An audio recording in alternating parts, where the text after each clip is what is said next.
At 82, I've learned that love doesn't always come when you expect it. And it certainly doesn't disappear just because your hair turns gray or the calendar flips past 60.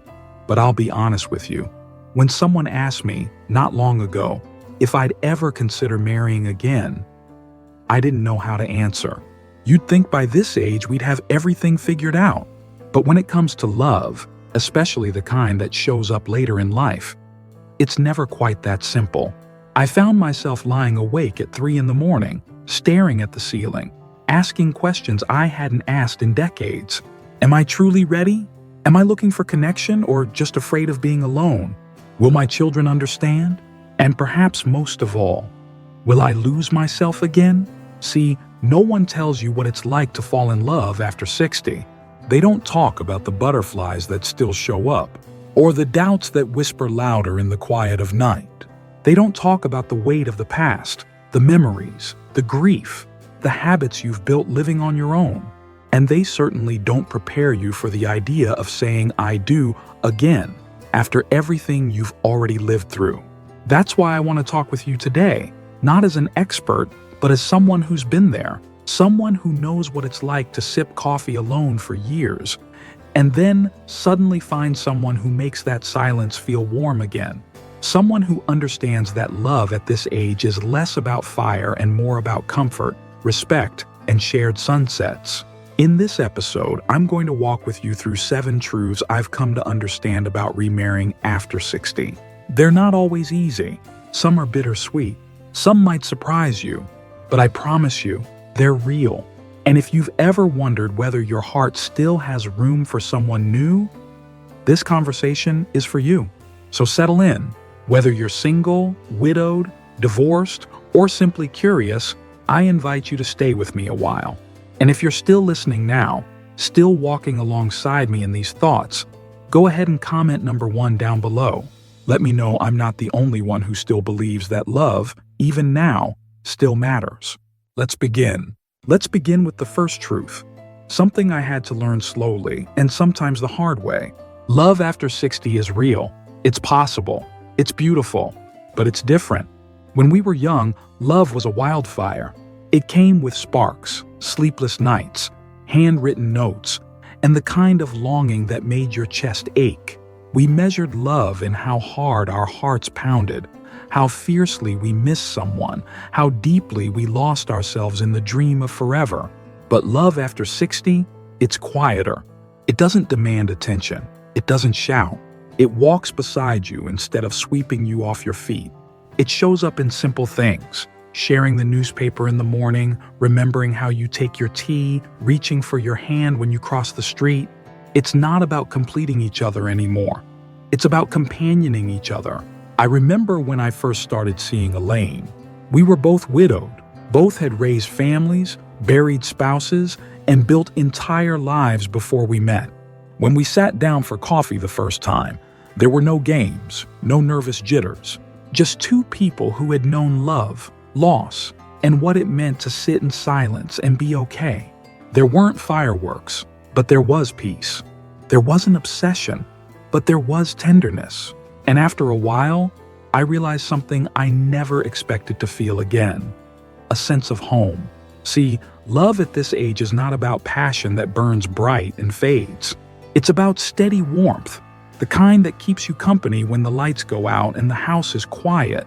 It's about knowing someone will be there, not to fix you, not to rescue you, but simply to walk beside you through what's left of life. And that, my friend, is a love I wouldn't trade for all the heart-racing romances of my youth.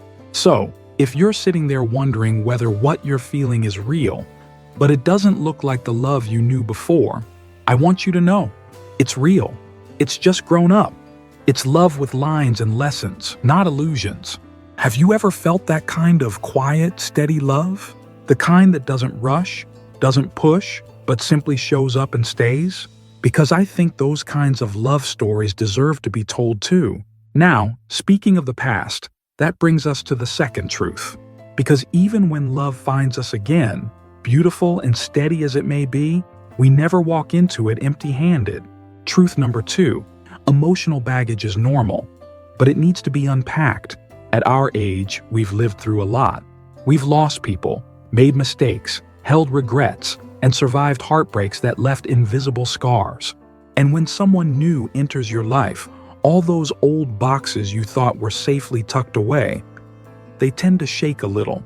I remember a moment early in my relationship with Elaine. We were sitting on a park bench talking about our lives. I made a passing comment about my late wife, something small, nostalgic, and I saw her go quiet. Later that evening, she told me that sometimes hearing about my past made her feel like she was living in someone else's shadow. It was an honest moment and a necessary one. Because here's the thing, your past matters. Your memories are sacred. But if you're not careful, they can start building walls between you and the person in front of you. We don't have to erase our past to love again, but we do have to be honest about it. We have to unpack our grief, our expectations, our fears. We have to make space, not just in our closets, but in our hearts. That means having hard conversations. It means not comparing your new partner to the one you lost or left. It means allowing love to look different this time, and trusting that different doesn't mean less than. Elaine and I had that talk more than once, and over time, we learned how to honor what we had lived through, without letting it interfere with what we were building. If you're carrying old hurt, don't be ashamed of it, but don't let it stay zipped up and buried either, because anything left unspoken has a way of echoing louder than you expect. Because I promise you, you're not the only one trying to love again while still learning how to let go. Let's keep going. The next truth is one of the hardest and one of the most important. What happens when your children have something to say about your new love? Let's talk about truth number 3, one that often sneaks up on us, even when everything else feels right. Falling in love again is one thing. Getting your family to understand, support, or even accept that love is another. The truth is, family dynamics can get complicated, especially when you're over 60 and your children are grown. You'd think that once they have families of their own, they wouldn't worry much about who you choose to spend your time with. But in my experience, and in the stories I've heard time and time again, it's rarely that simple. When I told my daughter I was thinking of remarrying, she smiled, a tight, polite smile, the kind of smile that says, "I love you" on the surface. And I'm not thrilled about this underneath. She didn't say anything at first. But over the next few weeks, the questions started. How well do you know her, Dad? What does she want from you? Are you rushing into this because you're lonely? At first I was hurt. Then I was angry. Then I remembered something. When someone loves you deeply, they don't always know how to say, "I'm afraid of losing my place in your life." They just push back. You see, for adult children, your remarriage touches more than your heart. It touches memories, family traditions, inheritance conversations, and their own sense of what's stable. Sometimes, it's not even about your partner, it's about their fear of change. And while it's important to listen to their concerns, it's also important not to let them dictate your happiness. I had to sit down with my daughter, really sit down, and explain that loving someone new didn't mean I loved her mother any less. It didn't mean I was replacing anyone. It meant I was choosing not to spend the rest of my life alone. We cried a little, laughed a little too, and slowly, she began to see that what I was building was not a threat, but a blessing. If you're going through something similar, here's what I've learned. Talk to your children early. Be honest. Give them space to process. But also, kindly remind them that this is your life, because your happiness isn't something you need to apologize for. Have you ever had to explain your love to someone who didn't understand? Comment number 4 below. I'd love to know I'm not alone in this. Now, once the emotional questions begin to settle, the practical ones come marching in. And that brings us to truth number 4. Love may be blind, but the law isn't, and neither is the IRS. When you're over 60, getting married again doesn't just affect your heart, it affects your bank account, your Social Security, your Medicare, your taxes, your will, your home. And if you're not careful, what starts as companionship could turn into confusion or conflict. I once knew a couple, both in their 70s, who tied the knot after a beautiful autumn courtship. They were glowing, hopeful, ready to start their golden years together. But just months after the wedding, they were hit with unexpected tax penalties. Her pension was affected, his Social Security dropped, and their children, who had been supportive at first, suddenly raised concerns about inheritance. The romance faded fast under stacks of paperwork and financial anxiety. Now, I'm not saying love and money can't coexist, but you have to be smart. Before you say I do, sit down together with a financial advisor, preferably someone who understands elder law and retirement systems. Be open about what you each have, what you owe, and what you hope to leave behind. Sometimes, that means keeping certain assets separate. Sometimes it means adjusting how you file taxes or manage your estate. And yes, sometimes it even means considering a prenup. Not because you don't trust each other, but because you respect each other enough to protect what you've built. Transparency is love too. If you've ever had to think twice about love because of finances, you're not alone. Comment number 5 if you face this kind of question, because trust me, many of us have. Now, this next truth may be the hardest to admit, because it's not about money or children or even the past. It's about something we sometimes value even more than romance at this stage in life. Truth number 5. Freedom still matters, even in love. After spending years on your own, maybe decades, you get used to choosing what you eat for dinner, what time you go to bed, which shows you want to watch, how you spend your mornings. That rhythm becomes comforting. And even though we may crave connection, many of us still fiercely protect our independence. I remember a friend of mine, Paul, who had lived alone since his divorce at 58. He met a woman in his 70s and fell in love hard and fast, moved in with her within months. At first, everything was new and exciting, but little things began to add up. She liked the TV loud, he liked silence. She was an early bird, he stayed up late reading. She expected meals together every day. He had grown used to making toast and reading in peace. He told me one day, I didn't realize how much I valued my quiet until I lost it. Now, they didn't break up, but they did make changes. They created space within the relationship, separate reading hours, designated me time, and eventually, they found a rhythm that worked, not one that fused their lives completely, but one that allowed each to breathe freely. And that's what I wish more people knew. Marriage after 60 doesn't have to look like it did when we were young. You can love someone deeply and still protect your space, still say no when you need solitude, still honor your independence. In fact, real love at this age requires that kind of honesty. Would you be willing to give up your freedom for companionship? Or do you believe you can have both? Next, let's talk about something that quietly sits beneath all of this. The loneliness that leads many of us to remarry, and the healing that must come first. Truth number 6 is tender, and one I think many of us feel but rarely speak aloud. It's this: companionship can heal loneliness, but it can't fill every void. After 60, loneliness can sneak into your life quietly. Your days might still be full of errands, routines, maybe even hobbies or friends. But when the house goes quiet at night, when the phone doesn't ring, when holidays come and go without the sound of laughter in your living room, that's when it creeps in. That gentle ache, that feeling that something or someone is missing. And so, when someone new enters your life, kind and warm and available, it can feel like a lifeline, a balm for the silence, a second chance. But here's the truth I had to learn.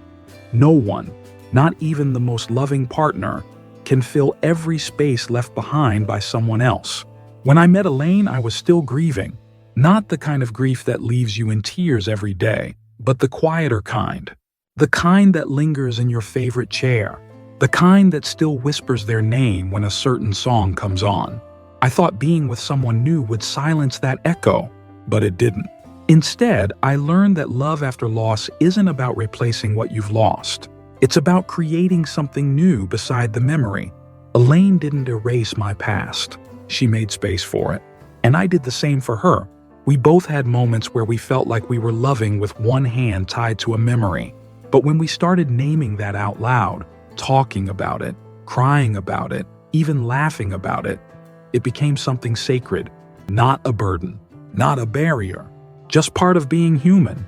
So if you're considering remarriage because the loneliness is starting to feel heavier than your heart can carry, that's okay. We all want to be seen, held, understood. But make sure you're not asking someone to carry a grief they didn't cause. Make sure you've taken time to meet yourself in the silence before asking someone else to fill it. Because the best companionship doesn't erase loneliness. It simply sits beside you in it and slowly, gently shows you that you're not alone anymore. Have you ever felt that quiet ache in the middle of the night? The kind that makes you wonder if your heart has more to give? If you've been there, or if you're there right now, comment number 7. You're not alone. Now that brings us to the final truth, one that speaks not just to our emotions, but to our worth. Truth number 7, you deserve joy, not just help. I've seen it more times than I can count. A sweet woman, maybe widowed, maybe just tired of being alone, finds a man who is kind, responsible, and, above all, helpful. He helps with the groceries. He drives her to the doctor. He fixes things around the house. And slowly, almost without realizing it, she begins to confuse gratitude with love. It happens in reverse, too. A man remarries someone who's gentle, reliable, who cooks, and reminds him to take his medication. And before long, he's built a new routine that looks a lot like comfort, but not connection. Now don't get me wrong, help is a beautiful thing, but it's not the same as joy. And it's not a good enough reason to say I do. You see, there's a difference between someone who makes your life easier and someone who makes your heart lighter, and you deserve the second. I had to ask myself this question once. Am I with this person because I want to share life, or because I'm afraid of managing it alone? It's a hard question, but a necessary one. When I met Elaine, yes, she made life easier. She was thoughtful, organized, nurturing. But more than that, she made me laugh again. She challenged me, inspired me, woke up parts of me I thought were long asleep. We didn't just share responsibilities, we shared joy. And that's how I knew it was love, not just gratitude in disguise. If you're considering remarriage, ask yourself, does this person bring peace into your life, or just convenience? Do you find yourself smiling more, not just functioning better? Because you, my friend, deserve more than just being taken care of. You deserve joy. You deserve to feel alive. Not because someone cooks for you, but because they see you. Not because they drive you to appointments, but because they choose to walk beside you, even when they don't have to. So let me ask you, have you ever confused gratitude for love? Have you ever settled for good enough because you thought real joy was behind you? Because your voice matters, and so does your happiness. Now let's take a deep breath together, because we've come a long way. And up next is the part where we bring all these truths home. Stay with me. So here we are, 7 truths, laid bare, not from textbooks, not from theories, but from life, from long nights, quiet mornings, hard conversations, and the kind of experiences that only come with time. Remarrying after 60 isn't about filling a void. It's not about rushing to fix the silence or proving that we're still desirable. It's about choosing, with intention, with clarity, with a full heart, choosing to love again not because we need to, but because we want to, because we believe we still have something to give and something to receive. These 7 truths aren't rules. They're guideposts. They're reminders that at this stage in life, we deserve love that is rooted in honesty, mutual respect, freedom, and real joy. So if you're thinking about saying I do again, take your time. Ask yourself the hard questions. Have the deep talks. Listen to your heart, but don't silence your mind. You've earned the right to be cautious and the right to be hopeful, because you, my friend, are not too old. You're not past your prime. You are seasoned. You are wise. You are worthy of love that sees all of you, your story, your scars, your strength, and stays. If something in this conversation today made you pause, made you nod, maybe even brought a tear to your eye, I'd love to hear from you. Please take a moment to leave a comment below and share one truth that stood out to you most. One truth you'll carry with you. Your words might be the very thing someone else needs to hear. Thank you for spending this time with me today. Thank you for walking with me through these truths. Whether you choose to remarry, stay single, or simply open your heart to companionship, I hope you do it with courage, with compassion, and with a deep belief that you still have beautiful chapters ahead. Until next time, take care of your heart, because it's never too late to love, and it's certainly never too late to love well.